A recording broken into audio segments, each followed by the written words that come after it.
Doctor Sunil Jogi ji की मैंने बताया तिथि लेने के लिए कभी समय लोग तिथियां बदल दी जाती हैं।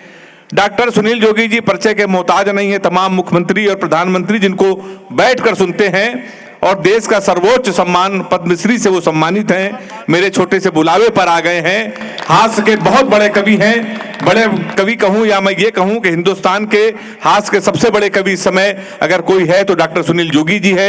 हम लोग शंभू भैया तक पहुंचेंगे।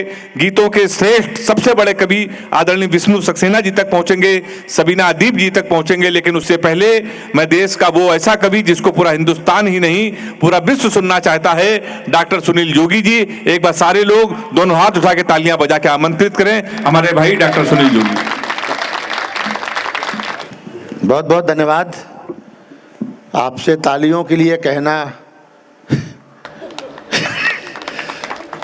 कवियों को धीरे धीरे आप बस बैठे रहें यही काफ़ी है।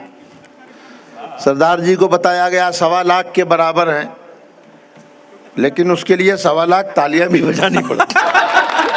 स्वागत भैया। इस महफिल में जो बैठा है वो तभी महत्वपूर्ण है जब वो ताली बजा रहा है, अन्यथा तो वो मूर्ति की तरह है।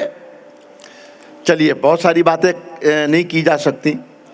बहुत सारे मित्र प्रशंसक सबके हैं राघवेंद्र जी। बहुत लोगों के मेरे पास भी बहुत सारे फ़ोन आते रहे कि मैं आना चाहता हूँ, मैं आना चाहता हूँ, लेकिन इस क्लब की अपनी एक मर्यादाएं हैं, अपनी एक व्यवस्थाएं हैं, जिसके कारण मैं उनको निमंत्रित नहीं कर सका। वही विष्णु भाई भी कह रहे थे, दादा के फोन वरना ये 4 लोगों को ही यहाँ बुला दो तो 1000-2000 लोग तो यूं ही देखने के लिए, फोटो खिंचवाने के लिए चले आते हैं। बिल्कुल। लेकिन आपकी व्यवस्थाएं जो भी हैं वो बहुत अच्छी हैं, व्यवस्था में कोई कमी नहीं है।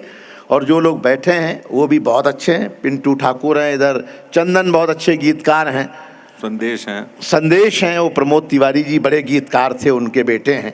एक बार तालियां उनकी स्मृतियों के लिए भी बजा दें। और राघवेंद्र जी निसंदेह आप और मैडम दोनों बहुत अच्छा सुन रहे हैं। बिल्कुल, बहुत अच्छा। ये नई उम्र की लड़कियां कॉलेज के ज़माने में किताबों में फ़ोटो रखती हैं सलमान खान का, विराट कोहली का, बाद में इनकी शादी किसी जेठालाल से हो जाती है। जेठालाल का जवाब दे दिया।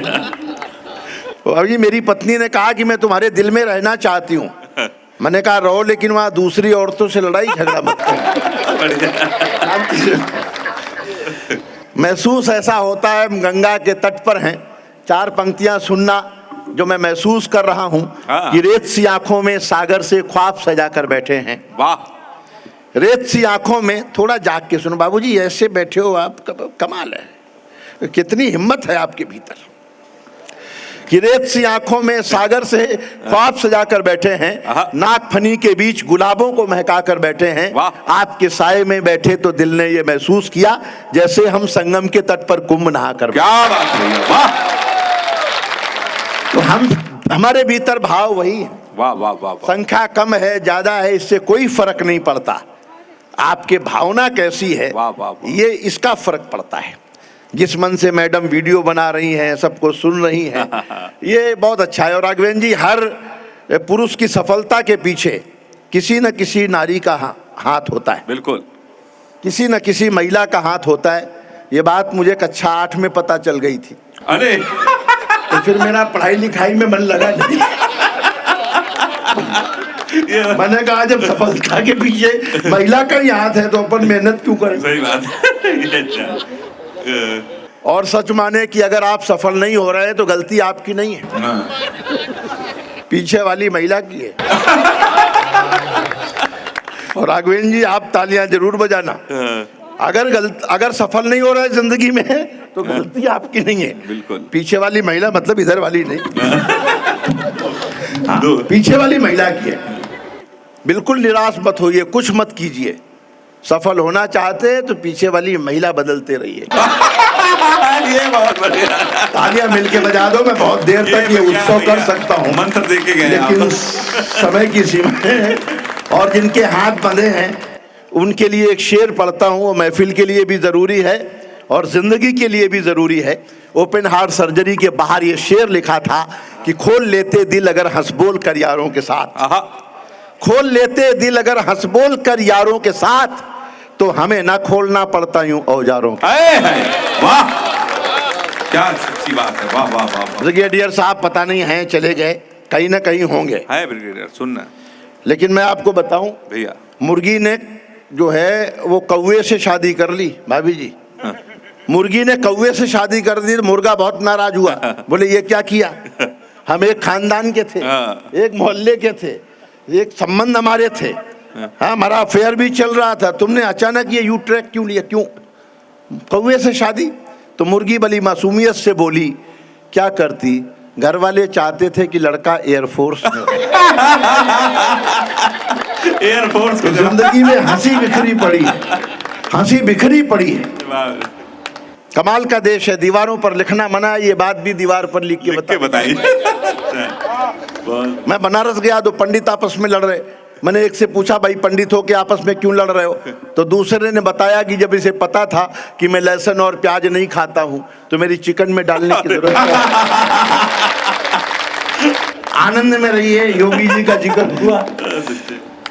जब उनकी सरकार आई तो एंटी रोमियो स्क्वाड बनाया, जिसके कारण हेमंत ने सारी प्रेमिकाओं से विदा ले ली, राखी बंधवा ली। 4 पंक्तियां तब मैंने लिखी थी, वो आप तक सुनाता हूँ, पहुंचाता हूँ। हाथ खाली हैं और मन करे तो ताल से सुनिए, नहीं तो कोई बात नहीं। वाह। मैंने उनसे पूछा कि एंटी रोमियो क्यों लगाया, उनका उत्तर सुनना। स्वागत। कि चाहत के समंदर में उतरने नहीं दूंगा। मुझे कोई जल्दी नहीं है, ट्रेन 12:30 है। अच्छा। कि चाहत के समंदर में उतरने नहीं दूंगा, महबूब की गलियों से गुजरने नहीं दूंगा। एक रोमियो से योगी जी ने बात ये कही, जो मैंने ना किया तुम्हें करने नहीं दूंगा, जो मैंने ना। ये समर्थन 10 गुना कर दो तो मैं आपका आनंद 100 गुना करने का वादा कर। क्या बात हुई, वाह। कई शहरों के नाम बदले योगी जी ने। मेरे एक मित्र है मिश्रा जी, कंफर्म टिकट लिया ट्रेन का, विवेक, सुनिए भैया, कंफर्म टिकट लिया ट्रेन का, फैजाबाद से इलाहाबाद का, फैजाबाद का अयोध्या हो गया, इलाहाबाद का प्रयागराज हो गया। Mishra ji without ticket. Without ticket. इसका जवाब रही है विदाउट टिकट का। अब वो कोई एसडीएम तो थे नहीं कि मामला चलता है।